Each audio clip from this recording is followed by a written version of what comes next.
We start by exploring the parts of a data set and the kinds of structural operations that we can do with those parts. As always, we want to clear our existing definitions, and I'm going to use view data, so I want to define that now. Okay, so let's start with this data set about the planets that we've already seen.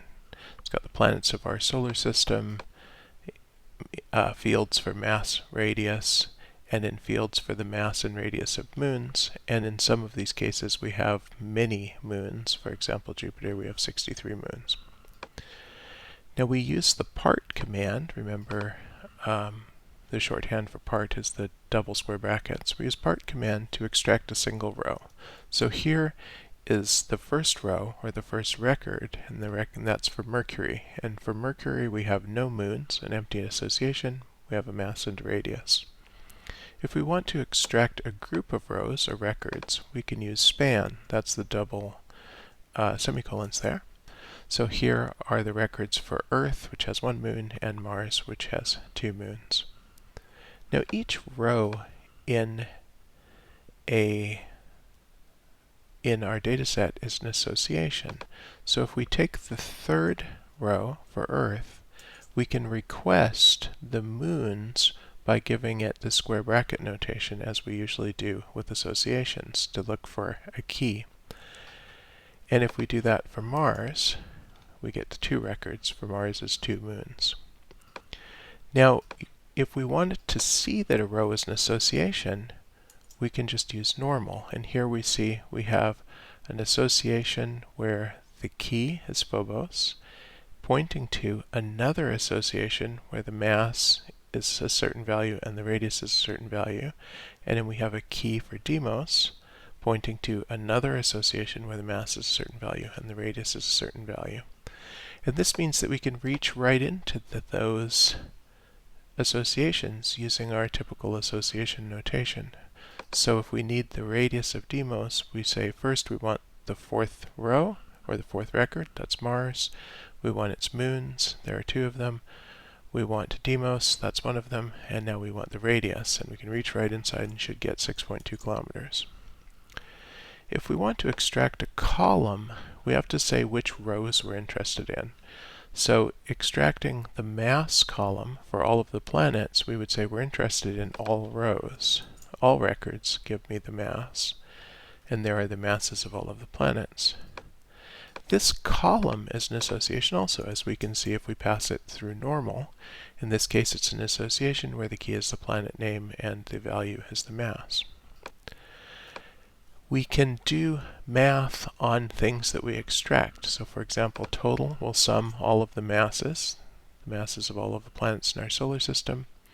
We can also extract subsets, so we can say I'm just interested in the second and third planets, and I'm just interested in mass and radius columns. And that gives me Venus and Earth, the second and third planets, and their mass and radius columns. And we can use keys, since these are associations, to extract a list of planets. Now, the fact that data sets are composed of things that we already know how to manipulate, like lists and associations, means that we can build data sets up from those simpler pieces. One way of doing this is to use nested lists. So let's see what this gives us. So here what we're doing is we're using a list of lists, and this is the first row right here, and this is the second row right here.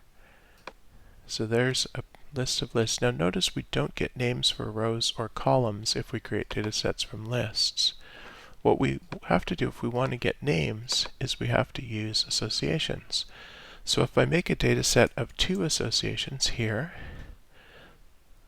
the first association, A points to 1, B points to X, C points to a list containing 1.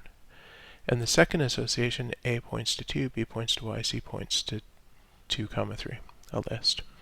Now notice that in order to get this one column heading, A, I have to use the same key in both of these associations. And in fact, we have to duplicate the keys across those two associations in order to get named columns. If we want to get named rows, we do it like this. We have A, the first row, points to 1, comma 2. B, the second row, points to the list of X and Y. And C, the third record, actually has 2 rows, which we create with nested lists, like so. If we want a full data set with names for both rows and columns, we use an association of associations. So this is the code that we would use to create this data set right here. And once we have that data set, of course, we can then use all of the commands that we were just looking at, like part and span, to extract pieces of it. It's also possible to modify data sets. So let's just create a test data set to see this. 3 columns, 2 rows, some stuff in there. If we want to insert information, we can use the insert command like this. Let's see what it does, and then we'll look at it. So what we've done here is we've inserted a new row called AB, and we're saying insert in the test data set AB. Actually, let me just do this here. This is what's being inserted, and then key B says place the row before the row with key B. So we can say where we want it inserted. So we want it to appear before this row here. And then this is the row that's being inserted. And notice that it has to be an association. Now, when we do this, the output here does not automatically go back and modify this symbol test data set. This symbol continues to contain the original data set, like so. If we want the insert to be what's called destructive, or to overwrite the original version of the table, we have to reassign this to test data set. And now that data set actually has changed. We say test data set, the new version of test data set. We're going to insert something into the old version of test data set. It takes a little, if you're not familiar with this way of writing code, it might take a little bit of exposure to wrap your mind around that one. So now our data set has changed. We can use the delete command to remove a row. And we can use, notice again, we're using test data sets on both sides of this equal sign. This is the older copy and this is the new copy.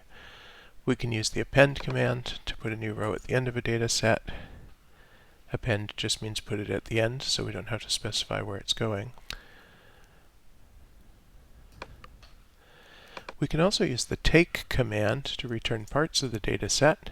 This returns the first 2 rows. -2 returns the last 2 rows. And we can use the drop command to remove parts of the data set.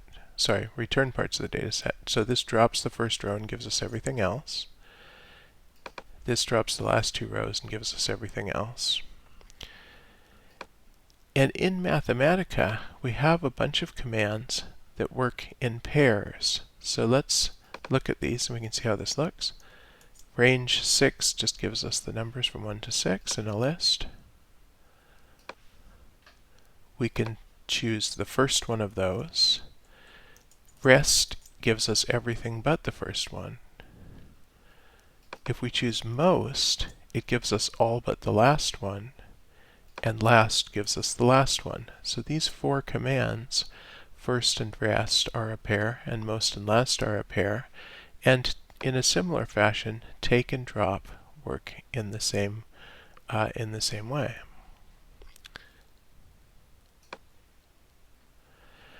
We can also use entity value, as we've seen, to create data sets. So for example, we're going to look at this example in some more detail in subsequent parts of this lesson. We can ask for file formats. If we choose audio formats, we can ask for properties. And if we choose a particular audio format, I just chose MP3, we can ask for a data set, and that gives us a data set that we can use the commands we've been studying with. Here's a data set of audio file formats, which we will play with in subsequent sections. And we've asked for the format, the name of the format, the developer, the file extension, and applications that use that file format.